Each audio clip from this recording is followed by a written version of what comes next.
अस्सलाम वालेकुम, मेरा नाम अहमद दल है और आज हम आपको दूसरे लेक्चर में खुशामदीद कहते हैं।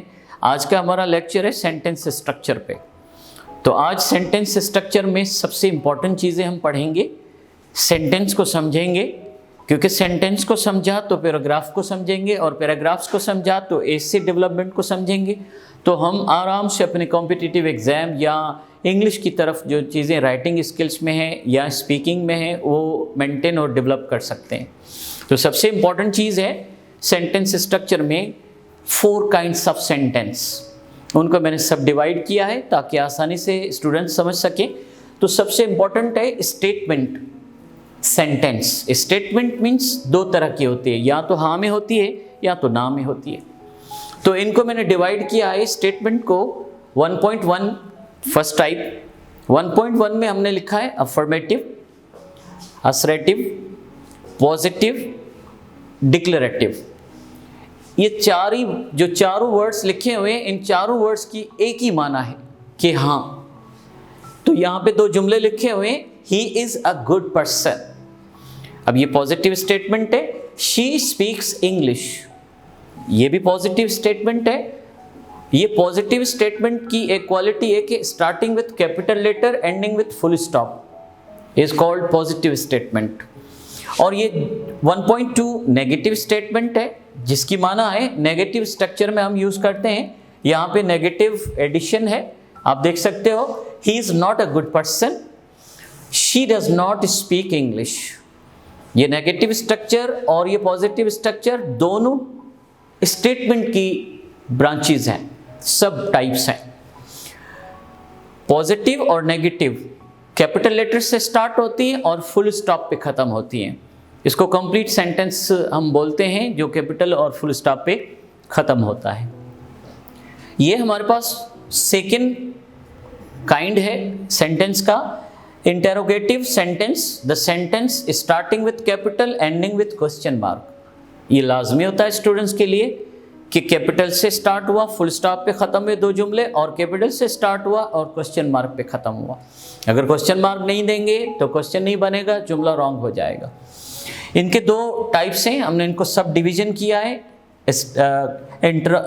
Interrogative 2.1, is he a good person, does she speak English. तो ये क्वेश्चन है, और उसमें 2.2 में इंटेरोगेटिव नेगेटिव हमने बनाया, is he not a good person, does she not speak English, starting with capital ending with question mark. ये चीज़ें हमारे लिए इंपॉर्टेंट हैं क्योंकि क्वेश्चन जब भी फॉर्म हम करेंगे तो उसका पहला लेटर कैपिटल होगा, हर जुमले का पहला लेटर कैपिटल होता है। और अगर जुमला पॉजिटिव नेगेटिव है तो फुल स्टॉप, अगर जुमला क्वेश्चन में है तो हम उसको क्वेश्चन मार्क देंगे। ये लाजमी चीज़ें हैं। उसके बाद हमारे पास 3 पॉइंट इम्पेरेटिव सेंटेंस है।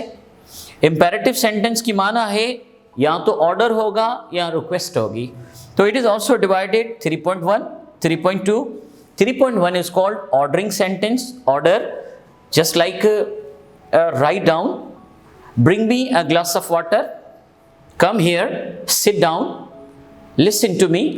These are orders we perform to our juniors, whatever people we discuss.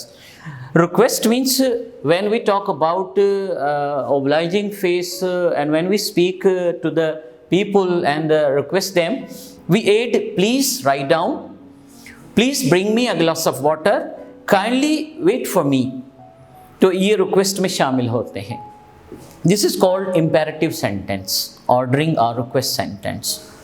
There is a 4th kind of sentence that is called exclamatory sentence, starting with capital, ending with exclamation mark written on the board. Easily you can see. This is further divided in 3 parts: 4.1, 4.2, 4.3. 4.1 is called grief, when we have a strong feeling like a loss, somebody died, a loss, I lost my pen. We talk about grief or sadness. And there is a happiness, joy. We talk about, wow, I got prize, I won the prize. This is symbol of happiness. There is also surprise.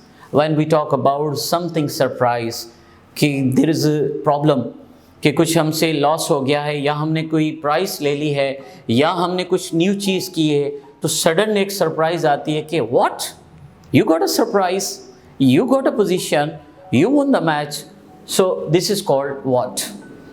So these are the types of exclamatory sentence, that means starting with capital, ending with exclamation mark, that gives sense of happiness, grief or surprise. Now let's come to the point regarding parts of sentence.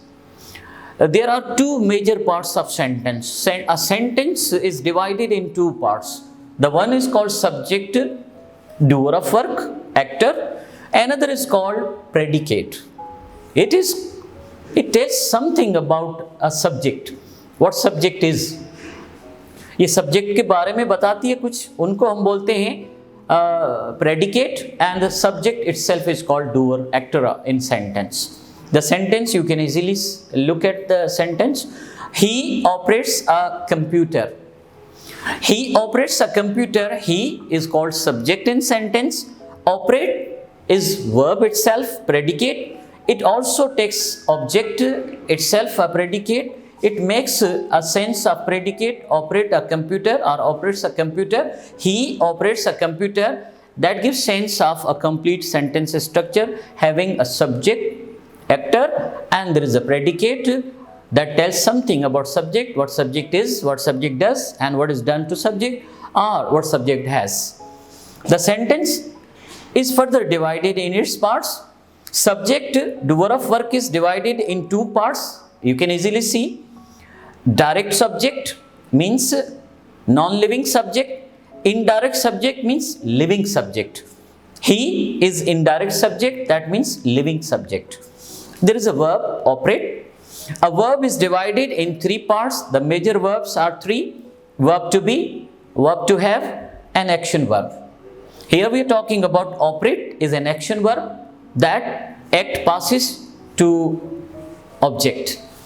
Object itself, part of sentence, it is divided in two parts: direct object, indirect object. Direct object means non-living, that is not living, and indirect object means living. So here a computer is a direct object in sentence. Some verb take two objects, some verb take single object.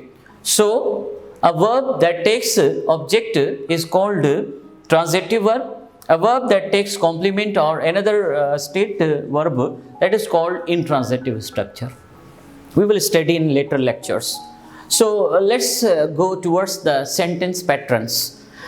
Sentence pattern are very important in our writing skills and speaking. There are 5 sentence patterns. The first one is subject and verb. Second one, subject, verb and object. Third one, subject, verb and noun. Fourth one is subject, verb and adjective. Fifth one is subject, verb and adverb. The sentences are written here. He reads. There is a subject and verb. First structure. Second one, subject, verb and object. He reads a book. It takes object. Third one is subject, verb and noun. He is a good reader. He is a reader. He is a doctor. He is a good man. That is all about a reader. Reader is the person who reads books. Adjective is there. He is good. Good shows qualification or quality of noun. So good is an adjective in this sentence structure. There is a fourth one, subject, verb and adverb. He reads slowly. You read quickly. I play hiddenly. You talk surprisingly. These are such type of adverbs we use in sentence in the end of the sentence. There are 4 types of sentence. Types are very important. 4 types. I have written just 4 types here on the board. The first one is a simple sentence. What is simple sentence? It is easy to understand. Simple sentence क्या होता है? Simple sentence आसान है समझने के लिए, उसमें सिर्फ एक ही चीज़ होती है. Simple sentence को एक subject होता है और एक या एक से ज़्यादा प्रेडिकेट उसमें इस्तेमाल होती है, उसको हम सैम्पल सेंटेंस बोलते हैं। लेकिन इसकी सैम्पल निशानी ये है, हम इसको आराम से समझ सकते हैं कि इसमें एक सब्जेक्ट होना चाहिए और एक प्रेडिकेट हो या एक से ज़्यादा प्रेडिकेट हो तो उसको हम सैम्पल सेंटेंस बोलते हैं। The written word is there, it has one subject and one or more predicates. Like the sentence written, they watch a movie. They subject watch a movie is a predicate. In some cases, we can add more predicates. They watch a movie and go on picnic. This is also called simple sentence, but it is very necessary कि हम इसको समझें कि simple sentence वो चीज़ है जिसमें एक subject हो और एक या एक से ज़्यादा प्रेडिकेट्स हो। कंपाउंड सेंटेंस सबसे इम्पॉर्टेंट है। कंपाउंड और कॉम्प्लेक्स सेंटेंस दोनों को समझना तमाम लाजमी है सेंटेंस स्ट्रक्चर में। कंपाउंड सेंटेंस में 2 इंडिपेंडेंट क्लॉजेज होती हैं, क्लॉजेज मीन्स सेंटेंसेस। 2 इंडिपेंडेंट आज़ाद होती हैं क्लॉजेज, कनेक्टेड होती हैं। कंजक्शन की जो टाइप है कोऑर्डिनेटिव कंजक्शन या coordinates, whatever we say, coordinative conjunction. Coordinative conjunctions are FANBOYS. FANBOYS means 7 conjunctions that combine 2 words together to make 2 independent clauses having the sense of independent clauses। और वो हमें समझने के लिए तमाम लाजमी है क्योंकि हम सेंटेंस स्ट्रक्चर राइटिंग और स्पीकिंग में हम यूज़ करते हैं। कंपाउंड सेंटेंस में फेन बॉयज हैं, आसानी से देख सकते हैं।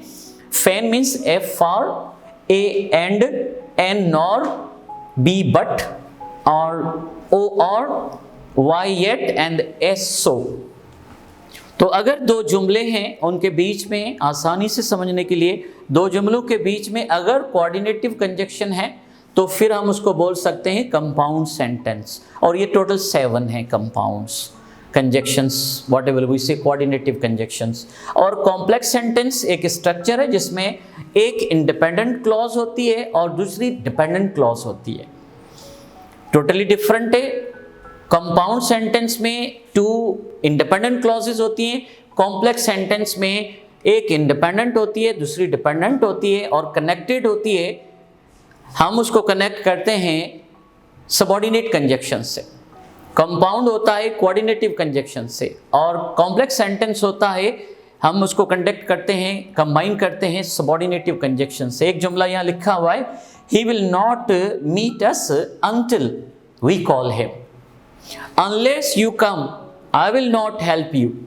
तो इसमें एक इंडिपेंडेंट क्लॉज होती है और एक डिपेंडेंट क्लॉज होती है, दोनों को हम मिला के एक कॉम्प्लेक्स सेंटेंस बनाते हैं। इसके अलावा एक 4th टाइप है, उसको बोलते हैं हम कंपाउंड कॉम्प्लेक्स सेंटेंस, जिसमें एक या एक से ज़्यादा इंडिपेंडेंट क्लॉज होती हैं और उसके बाद उसमें हम ऐड कर सकते हैं डिपेंडेंट क्लॉज और जो मिलके हमें सेंस देती हैं कंपाउंड कॉम्प्लेक्स सेंटेंस। तो आज का हमारा लेक्चर था सेंटेंस स्ट्रक्चर पे, जिसमें हमने आपको काइंड्स ऑफ सेंटेंसेस पढ़ाई, 4 थी, और 2 parts, major parts of sentences पढ़ाए, उनको डिवाइड किया, 5 पैटर्न्स ऑफ सेंटेंसेस पढ़ाए। उसके अलावा हमने आपको 4 टाइप्स ऑफ सेंटेंसेस पढ़ाई। Thank you very much. Allah हाफिज़, टेक केयर।